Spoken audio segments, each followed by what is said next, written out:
L'histoire de Sophie, quand elle a cessé de croire au « on verra ». Il disait toujours « on verra », jusqu'au jour où Sophie a cessé d'attendre. Et ce jour-là, la dynamique a changé. Sophie avait pris l'habitude d'espérer. On verra demain, on fera ça bientôt, on en parlera plus tard. Elle voulait y croire parce qu'elle l'aimait. Elle pensait que ces mots étaient une preuve d'intention. Mais avec le temps, elle s'est rendue compte qu'ils étaient surtout une manière d'éviter. Ces « on verra » n'étaient pas des promesses, c'étaient des portes ouvertes vers rien. Le déclic. Un soir, après une nouvelle phrase vague, Sophie a simplement répondu « Je ne veux plus de « on verra », je veux des faits ». Il est resté silencieux. Puis il a dit « Tu es trop exigeante ».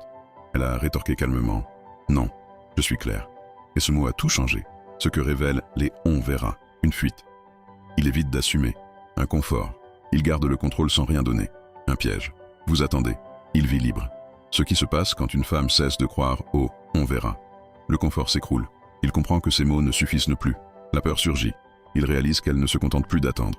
La valeur renaît, parce qu'une femme qui exige du concret reprend son pouvoir. La méthode des 3 filtres de Sophie 1, le filtre du calendrier. Un projet sans date n'est pas un projet. 2. Le filtre de la répétition. Un « on verra » répété 3 fois devient un mensonge poli. 3. Le filtre de la correction.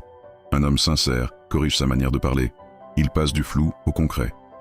Le résultat. En posant ces filtres, Sophie a vu clair. Soit il proposait des dates précises, des actes concrets. Soit il persistait à se réfugier derrière ces « on verra ». Et dans ce cas, elle savait qu'il ne cherchait pas un futur, mais un confort. Pourquoi ce récit doit vous inspirer? Parce que chaque femme a entendu ces « on verra ». Et parce qu'il n'y a rien de plus destructeur que d'attendre un futur qui n'arrive jamais. Sophie n'a pas récupéré des promesses. Elle a récupéré sa clarté. Et ce jour-là, il a compris qu'elle n'était plus acquise. Et vous, dites-moi en commentaire, combien de fois avez-vous cru à ces « on verra ».